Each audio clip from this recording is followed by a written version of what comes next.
And I'm Josh, I think. You're supposed to be the one that remembers who you are. So today we have with us Heidi Burke, or H.L. Burke.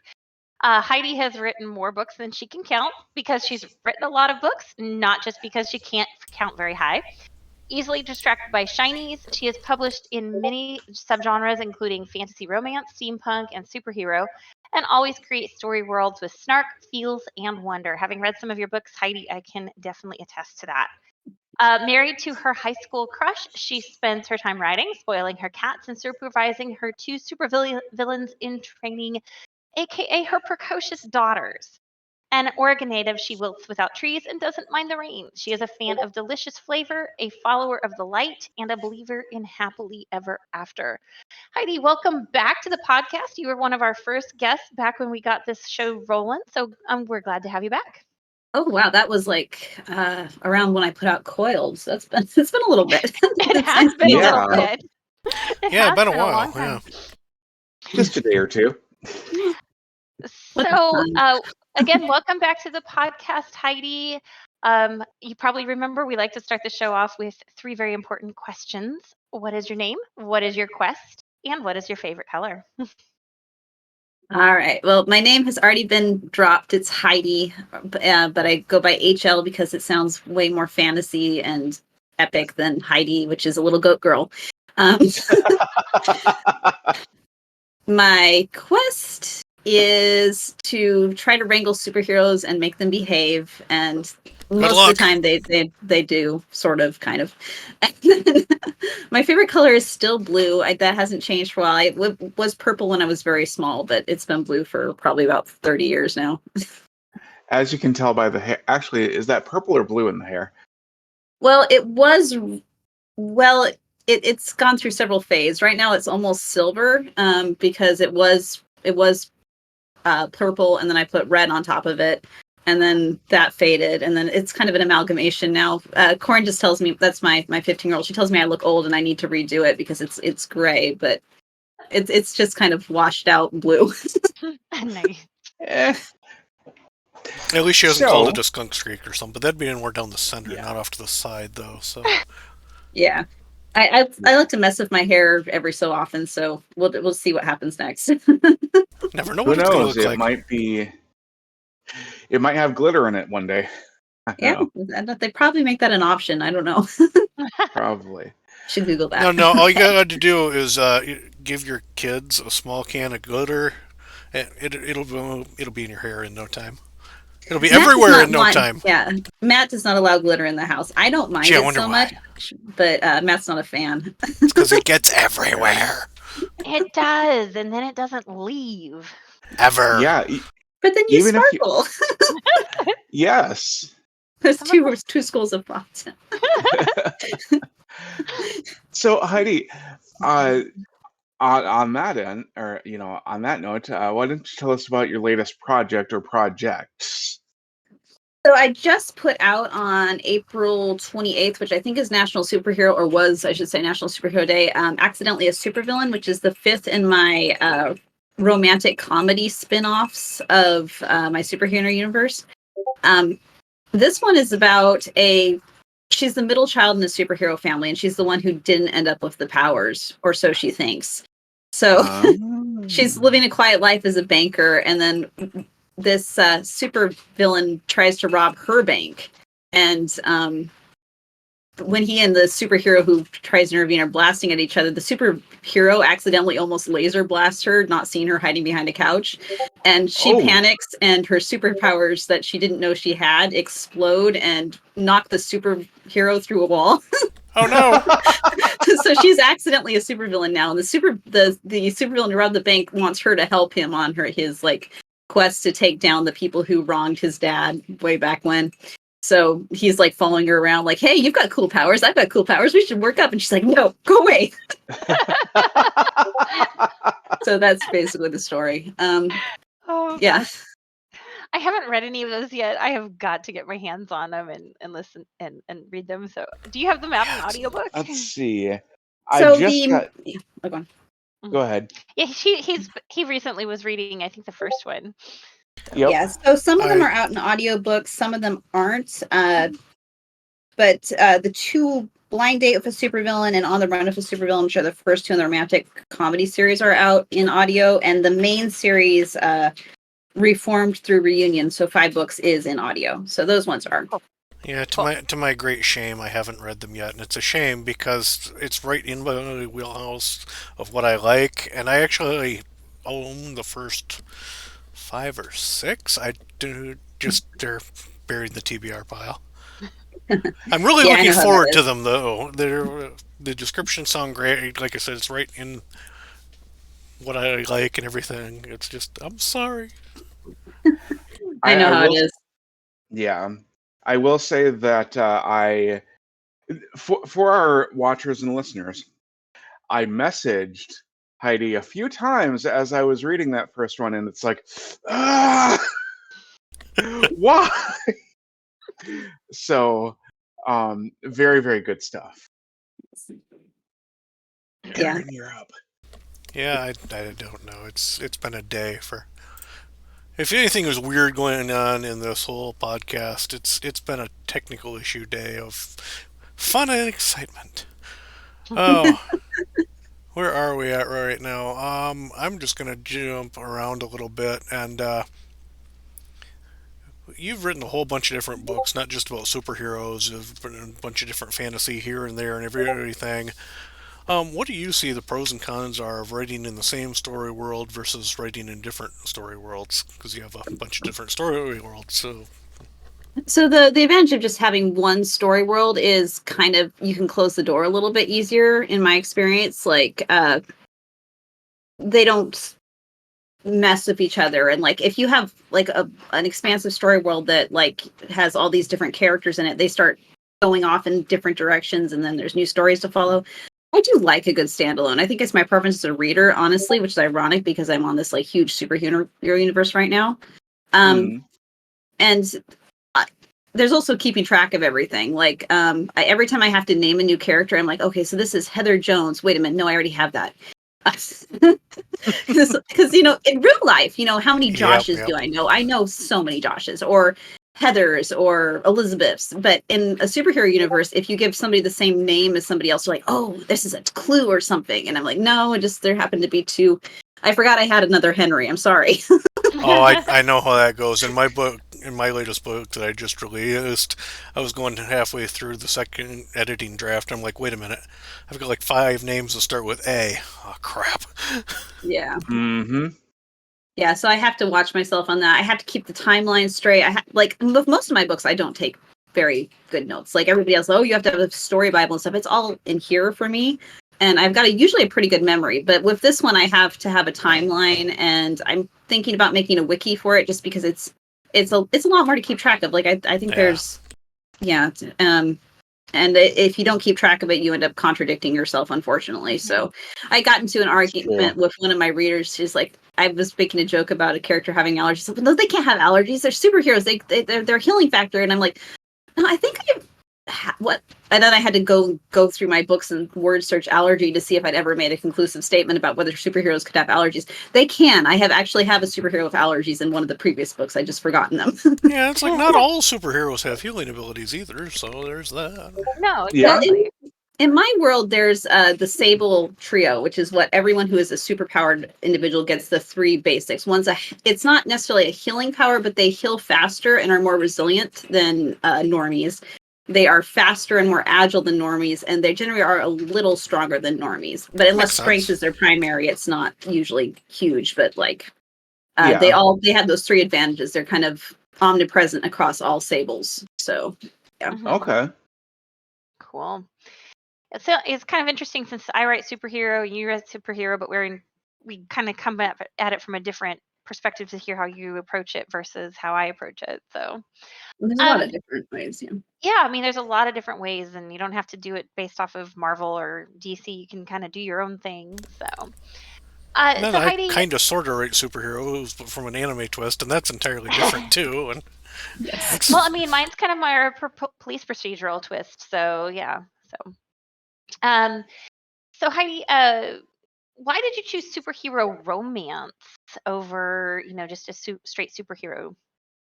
Underserved, except for like there is now some like more explicit stuff out there if you want it, but there's not a lot of like just sweet fully romance because if Mhm. there's That's true. stories that are out there for superheroes. Even like the movies, they don't take it on very often. Like they're Yeah, I it's can all count about on action hands- and stuff. Yeah, And yeah, and I like do there's love me a good romance subplot. yeah. I got kind of annoyed when the original idea for this came when I was watching the Edward Norton Hulk, and I got a little bored, and I didn't really have there's not a lot of chemistry So did between everybody else. yeah. So I was like, oh, this it feels like this is a lost cause because like a superhero could be a really good like romance with like some good tension that's not necessarily like drama, but it's more like I don't like romance where the people are at each other's throats for stupid reasons, but if there's a real conflict, like something that's actually keeping them apart or something that is causing chaos around them, then they can kind of like work together to overcome it. I'm really into that. And it's just ripe for that kind of stuff, like grand sacrifices and saving the day and all those good tropes really fit really well in a superhero. But for some reason, it just doesn't get used very often. There's even a trope like the superhero tends to go off on his own, and I want superheroes to have families. Like superheroes deserve families. Like soldiers have families, firemen have families, policemen have families. Why can't superheroes have families? And what would that look like? Yeah, about the only So- one I Yeah. can think of is The Incredibles. Yeah, or well, it depends. Like there's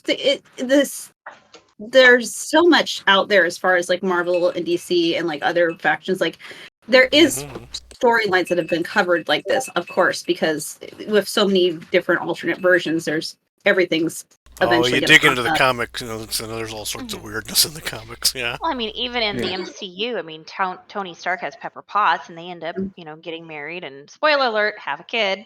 Yep, So and then we saw how that ended, though. yeah, but still, Yeah. but Yeah, but it's less common, and it usually does tend to end tragically. So I just wanted some good, wholesome superhero family dramas, and like with and then you get like the generational thing in there, which I really love. So Yeah. yeah, it's fun. So kind of a spin-off there, or dovetail, whatever. Like when you were researching, like how did you research? Considering there's so little out there with that, was it just like straight comic book binge, or? I don't research. If I'm going to write in a genre, I stay as far away from it as possible for the time I'm writing because I don't want to be influenced. I want everything to be my own. I did come into it with a decent like knowledge of it overall. I'm not a big comic book reader. I've read some, but I've read minimal compared to a lot of people. But I've seen most of the Marvel movies at that point. I grew up on Batman the Animated Series and the Spider-Man cartoon, and even things like Darkwing Duck and Chip and Dale Rescue Rangers. Like it's That's Oh that. yeah, good stuff. we're all the same age. So Yeah. So it's like I knew the tropes super well, but I didn't want to like step in on it. Like if I'm asking a question about my universe and somebody suggests a book that's similar to mine, I will avoid that book until I've finished my stuff because I don't want to take from like I know there's some people who can like absorb the tropes and like stuff, but I'm always hyper aware of where I got the ideas when I do that, and then I don't feel like I can use them. So I just kind of went into it with like my own stuff, and what I did instead was my superheroes are based off of military families. DOSA is a government agency, and was my husband's retired now, but I'm a Marine Corps wife. So I knew a lot about how the government treats its assets, let's just call it that, and the way that they're supported or not supported, and what that would be like if they were superheroes. It kind of came out of that. So I based my superheroes thing off of my knowledge of not necessarily military, but just like, government. So the government agency in my world is not super dark and corrupt, but they are a little incompetent, and they're not completely to be trusted. They don't have the best interests of those who they work out for. Not because they're outright evil, but because they're politicians and they've got ulterior motives all the time. Yeah. So there's a lot of bureaucracy, a lot of complaints about paperwork, a lot of protocol, and like a lot of PR stuff. Like some heroes are PR heroes, and they're more in it for like the the press releases, and some heroes are more working heroes who are, just snarking about, what they have to deal with. So that's what I kind of based on. And like for that research, I usually would it was a mix of my experience and every so often turning around asking my husband, hey, if superheroes were going to do an airdrop, what kind of helicopters would they use? And that kind of stuff, because he knows a lot. It's good to have that knowledge base in your house, Yeah, he's very good to They consult. just Like, I can fly. ask him Not all things. of them can fly. No, flying is fairly limited in my world because it causes a lot of plot hassles. I feel like that's a dungeon master thing too, that if you give the characters flight, then your battles just go off the rails. But yeah, I'll ask Matt stuff like, oh, hey, if you're gonna restrain a guy, what hold would you use? Or like, and he's usually pretty good at that kind of stuff.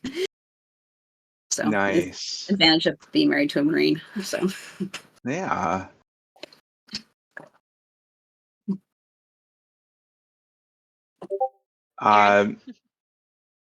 Liberty, you're up. Oh, I am? Yeah. I thought it was Maybe. We're professionals. Where? Sorry. So Heidi, how do you balance, working full time, writing so prolifically, and being a mom, and all of that, family stuff that goes into, being a, well-rounded person and still being a writer? Yeah, and I mean, It was hard. I've heard rumors you have a day job on top of that too. I mean, how do you do it? Well, my writing has always been kind of like it's got to the point where I'm pretty agile at it. I want to say, like, I don't have to do a lot of thinking before I can just sit down and go.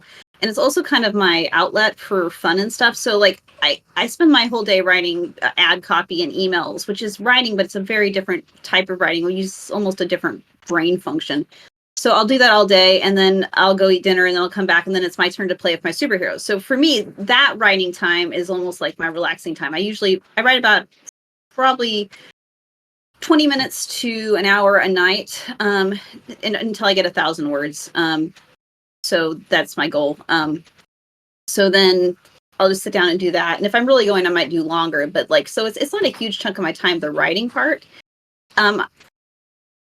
The work is work. It's during set hours, and I just get through it. And my girls are at school for most of that, so that helps. And then when I'm writing, they're usually on the computer yelling at people in Roblox. So, and then I did, like, when I went from working part-time. So there was kind of a transition for me. I was a stay-at-home mom for a long time, but the girls were homeschooled. And then we moved, and they went into charter schools, and I started working part-time first, and then eventually moved up to full-time. When I started working full-time, I did kind of have to let my marketing slide, because that is one thing that is those brain power moments that I don't have anymore. Ironically, I know a lot more about marketing than I ever did from my day job. I could, if I really wanted to get into it, I feel like I have a lot more ideas about how it works now, but I just don't have the time. Like I'll write 4 or 5 different promotional emails for my work, and then I'll get offline. I'm like, oh, I have to send my newsletter, and my newsletter will be like, hey, there's a book. Bye. Because I just can't do it anymore. That sounds like my newsletters. Yeah, so it's like, yeah, it would be nice to, like, I've thought about hiring it out, but training someone to work that is almost as much. I mean, once it's done, but like, it's hard to find the time to train someone. So I'd probably have to take time off to do that. So yeah. But the good thing is, like, I'm an indie author. I've got another income stream because I've got my job plus my husband's benefits. He's retired and all that, so it's basically just another income. So we don't have to make money off my writing, which is kind of a nice relief. I think when I was like driving the idea originally was that when Matt retired, I would try to support or make up the gap with my writing income. And just that goal to keep it constantly up with the constant marketing and stuff. It's like it became very, I don't want to say it was detrimental to my creative process, but it was frustrating because so much of it it's ever changing. And every time I felt like I had a grasp on it, it would move. And yeah, I was just never getting past the point I wanted. I was making decent royalties compared to a lot of indies because the bar is so low, unfortunately. But it was never money that could have, like, you can't really live off of it. So having that strain to not be a like I'm a professional writer, but I'm not a full-time writer. It was actually kind of nice to shed that and to say, okay, so I am a copywriter and a professional writer, and those two income streams will help, and then I don't have to worry about trying to keep my royalties up every month.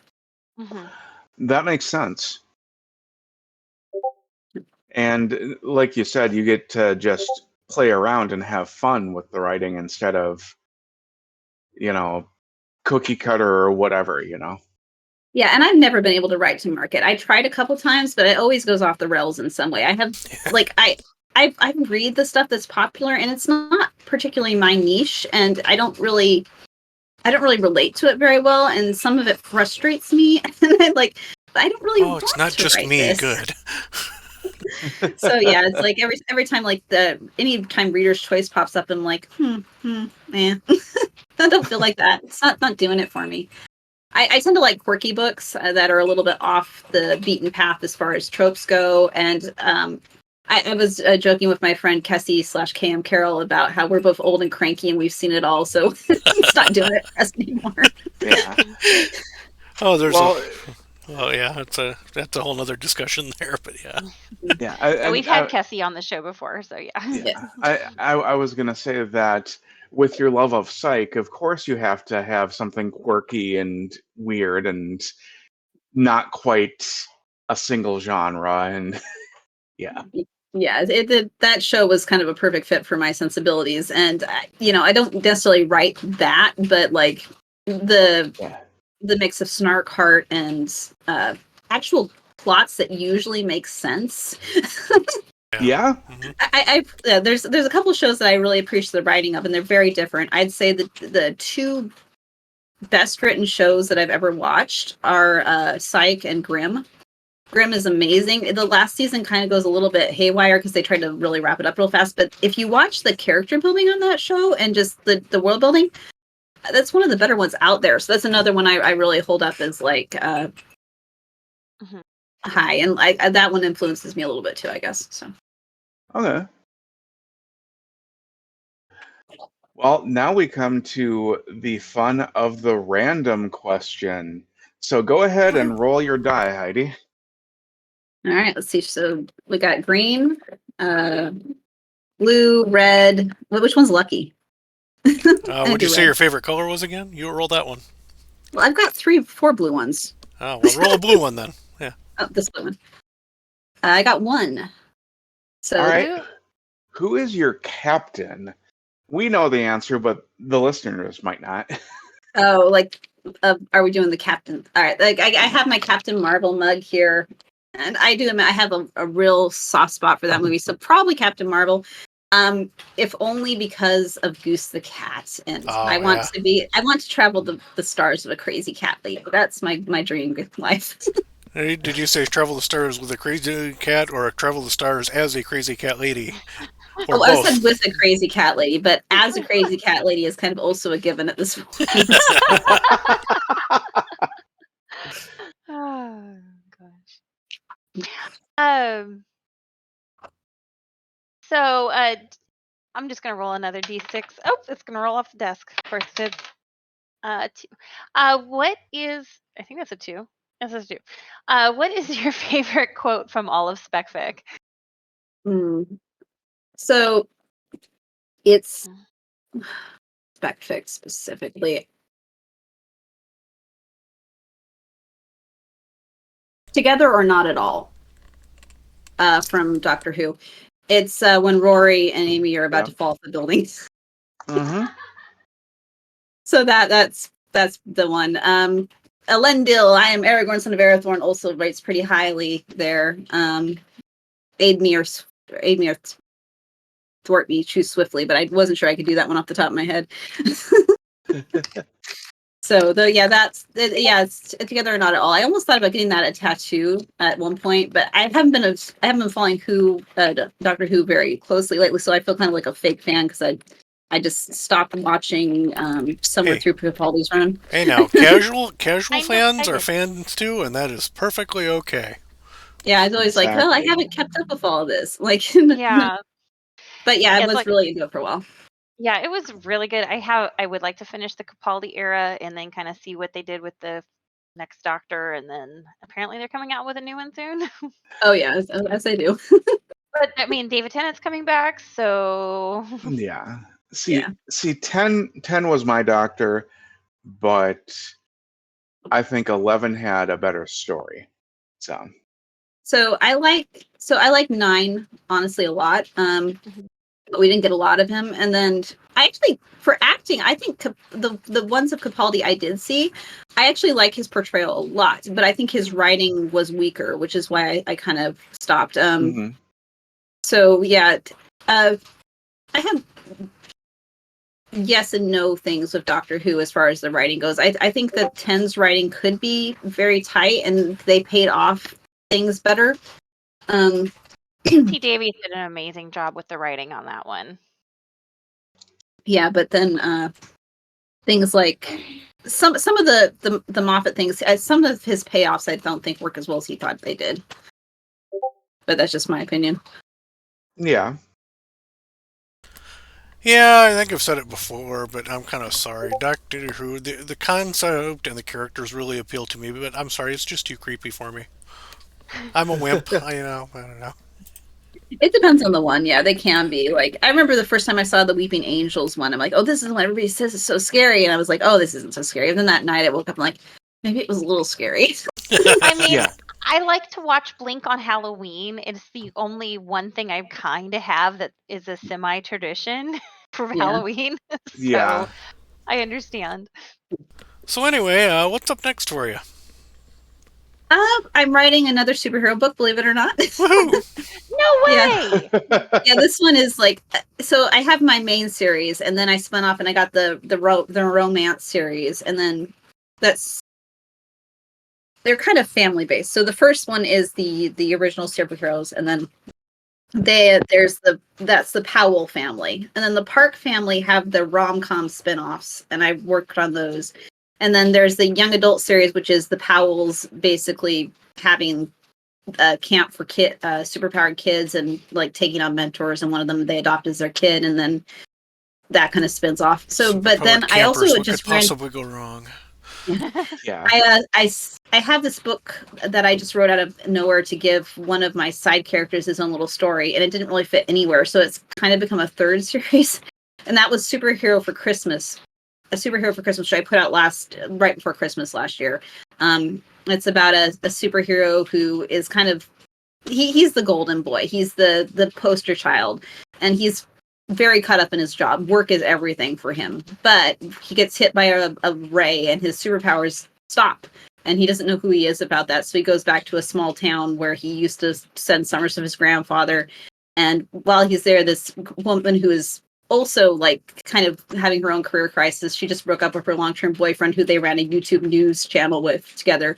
And so she's lost her career and her long-term relationship, and she sees him and she's like, wait, I know who that is. What is he doing here? Important question. Is at least one of them wearing flannel? He probably isn't. Glint's a button up in khakis. It's not a Hallmark Christmas show unless one of them's wearing flannel.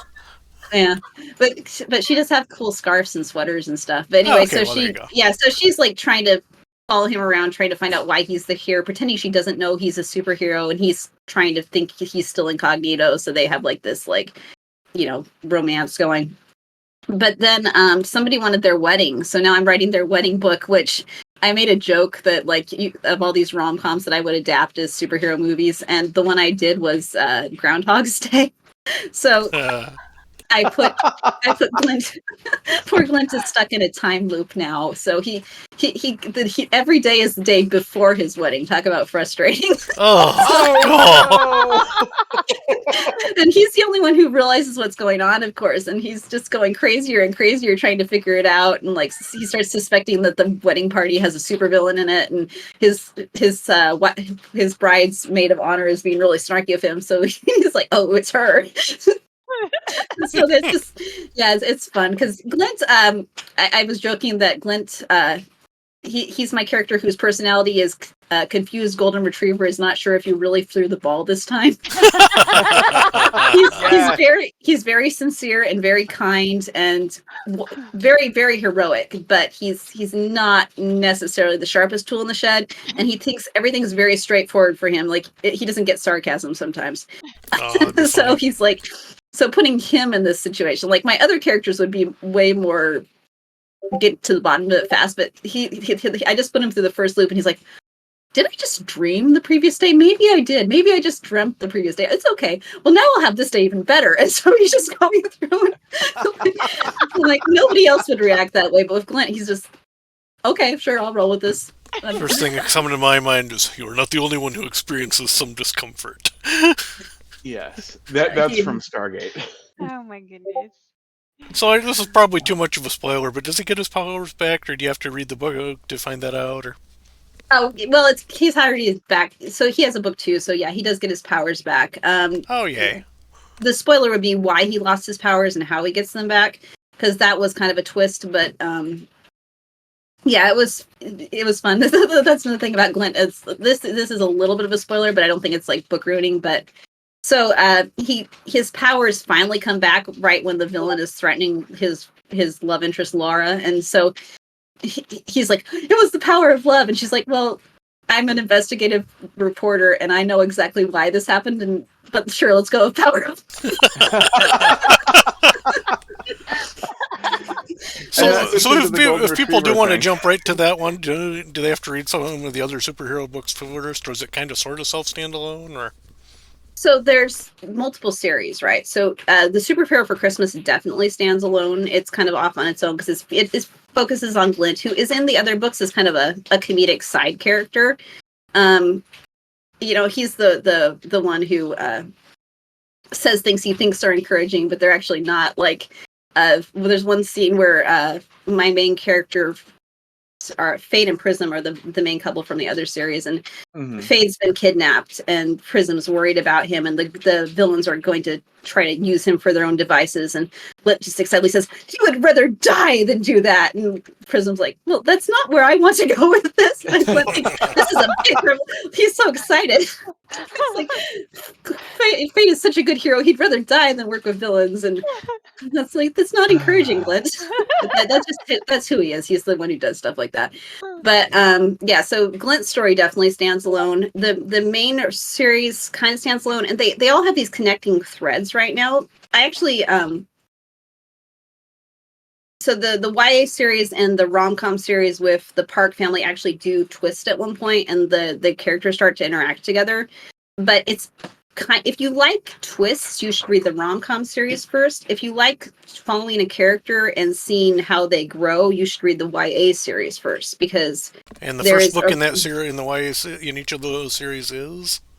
So the first book in the rom-com series is Blind Date with a Supervillain. And the first book in the young adult series is Power On.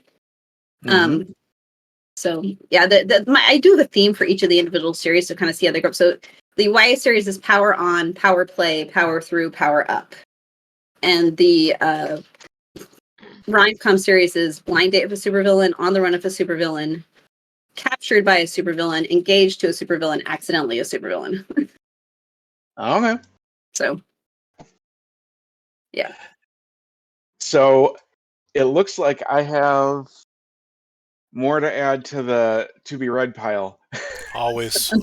Unfortunately, they keep coming. I've got right, slower. Ideas. No, don't do that. Yeah, I've got other ideas too. So like after Glint's story, I'm going back and hitting another superhero who I introduced in Accidentally Superhero as a side character. His name is Megawatt / Braden, and he's got a whole Hallmark backstory too. Awesome. So do you think that you're going to be sitting in the superhero genre for a while, or do you have thoughts on doing anything outside of it for in the near future? I have ideas for other things, like I've written other stuff before, so I'm never going to turn that off. But it is hard to get away from the superheroes. Like every time I think I've come to the end of a series or a thing, there's something that seems to like roll over or spring off, or like I said with Accidentally a Superhero, I put in this superhero to be, or Accidentally a Supervillain, I put in this superhero to be a side character, and I'm like, I kind of like you. What do I want to do with you too? And so now he's got a thing, and like I said, Glint was never supposed to have a story, but he got a story, and people are asking for a sequel to Accidentally because they really like Mako and Abigail, the two leads in that one. They're fun. So we'll see. Then a spin-off about the character's dog, all about the character's dog, but not.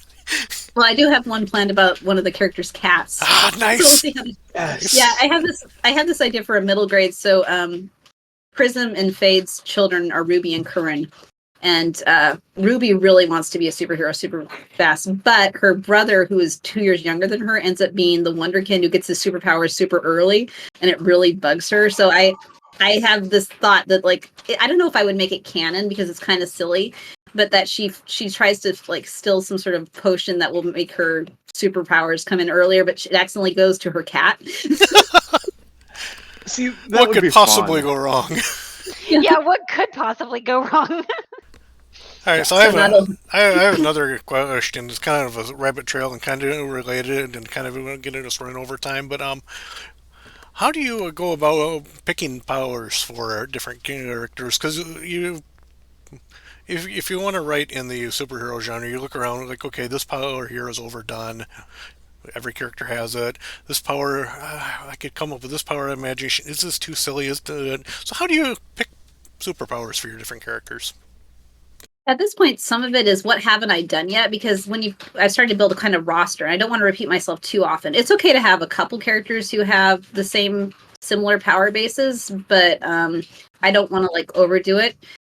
There is like a thing about certain power types being more common or less common in my world that comes up. Like mind readers are very rare. There's only like 3 canonical mind readers in the entire Dosa universe, and across and one of them is dead, and one of them's retired, and one of them's a villain. Oh no! So mind readers are hard to come by, but sometimes I do what I know I'm going to need for the story. Like with the young adult series, there's a character who has technological manipulation powers, so she can basically just interact with any computer or phone and make it do exactly what she wants, like she's speaking to it with her head. And I did that because there were certain things in the plot I knew that would be very hard if I didn't have a character who could manipulate technology beyond what's been seen. Mainly with these disruptor anklets that my characters get. That if a supervillain has been captured, they clap a disruptor anklet on him, and it fizzles out their powers, and they can't use it right. But having a character who could override that was really important to my plot, so I made her specifically for that. And then other times it has something to do with their personality, like Fade Powell or Fade Curran, depending, is the main lead of the main series. So Reformed, he's a former villain, he's a master thief, but it's thematic with him. He's a former foster child who doesn't really have a place, and he's always had this thing that he can't be held in one place. He's forever, his very nature is to be uncontainable. He has this fear that he won't be able to connect with things, and his powers are literally that he can't be contained. He walks through walls, he can make objects unsolid. So that for him was kind of a little bit, it's thematic, and it helps like his arc because that's who he is. Mm-hmm. And Prism, her love, she's a light bender, so she can like do blasts of light and stuff because she's so perky. So yeah, That's a neat way. Oh to my do goodness, it. the perkiness got a little. Yeah. I like Too perky much. characters. I'll have to bump that one up further in the TBR pile. So yeah, she's That's an interesting way to go about it, though. Base the powers on the personality. That makes sense in a lot of different ways. Yeah. I mean, if you look at The Incredibles, Elastigirl, I mean, she's a mom and she's stretching everywhere because she's trying to, stretch herself for her kids. And Violet, she can go invisible because she doesn't want to be seen. So it kind of is something that is done a lot. So I like yeah, it's that. a good way to do it because it helps like illustrate the story and the themes and the character growth. Well, and there's some logic to it too, instead of just randomized. Yeah, well, and there's also a thing in my world that different powers will manifest differently compared to the person's personality. Like the Park children all have fairly basic, well, not Abigail, but that's spoilers. But so Dave Park and his 3 kids are Sean, Juliet, and Abigail, which is a psych reference because I didn't know that the sisters would want their own books, and now I'm stuck with it. But Sean, they have basic Superman powers. They can do flying and shoot power blasts from their hands, which is pretty common. But Juliet can't project shields, and her brother can, because her brother is very much the protector of the family. He's the one who's always looking out for his little sisters.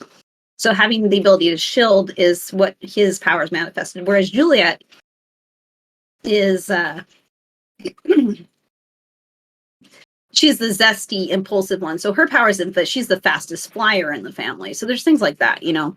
Okay, that's really cool. Mm-hmm. Yep. So, Well, I think it's about time to wrap up, isn't it? Oh, we could keep going, but yeah, we probably should wrap up. so where can we go on the World Wide Web or interwebs, however you want to phrase it, to find you and your So books? I'm pretty much I'm on most social media at this point, but if you go to H.L. Burke, is it H.L. Burke author or H.L. Burke writer? Hold on. I should know this off the top. It's Definitely H.L. one of those. Author. Yeah, it's hlburkeauthor.com. That's my hub. I have a website, and if you go there and you go to the Supervillain Rehabilitation Project tab, there's even like a free there's a free short story, and it's even on YouTube as an audiobook. Oh, It's called Relapse. It's the prequel story that involves a younger Fade dealing with trying to stop being a villain to become a hero for the first time. So yeah, that's a very good place to start with the world if anyone's interested. But you know, I'm on Amazon, on like all those places, so you can find me. Yeah, I was just pulling up your Amazon page, and it's like I kept scrolling and scrolling and scrolling because there's so many books on your Amazon All page. the books. Yeah, well, that's why I Yes. have that line in my bio about more books than I can count, because I don't want to have to keep track of that anymore. Yeah, Amazon says 85, but I'm sure there's probably a few duplicates in there. It's Yeah. it's in the 40s range. It's like 40 something. But yeah, Amazon has plus I'm on, like, it's counting short stories, which I don't usually count, so that also buffs it up a little bit. So So, Well, thank you so much for joining us this morning, Heidi. I know we had some tech issues getting everything started, not on your end, but on our end. So we appreciate your Sorry about patience. that. it worked out. It was fun. Thank you. Yeah, it did work Yeah. out. So, well, we'll look forward to having you on again sometime, and hopefully it won't be 6 years before we have you on the show again. Okay. Yes, let's aim for sooner. Yeah. Yeah. So, well, guys, 2 weeks from today, we should have Cindy Kep on. I can't remember what book she's released recently. I don't know a bunch of them. My Leslie husband actually remembers. She says that look on her the face, Animal Leslie Eye doesn't. series. What was that? The Animal Eye series Okay. in comic book serial form. Okay. So, Yeah. yeah, we'll be discussing things with Cindy. But yeah, thanks again, Heidi. It's always a pleasure to have you on. So, Yes, well, it was fun. Definitely. yes. Thank you. Okay. Well, you guys have a great rest of your day, and be sure to tune in next time with Cindy Kep. And then I think in upcoming after Cindy, we'll be having Mary DeStefano on eventually. I don't know how. I think we have a date on that yet, though. And hopefully we'll have less technical issues next time. Yeah, let's hope for that. It's always So- that's always the plan, and it never. Yeah, sigh. Never. We'll see you next time, everybody. See ya. See ya.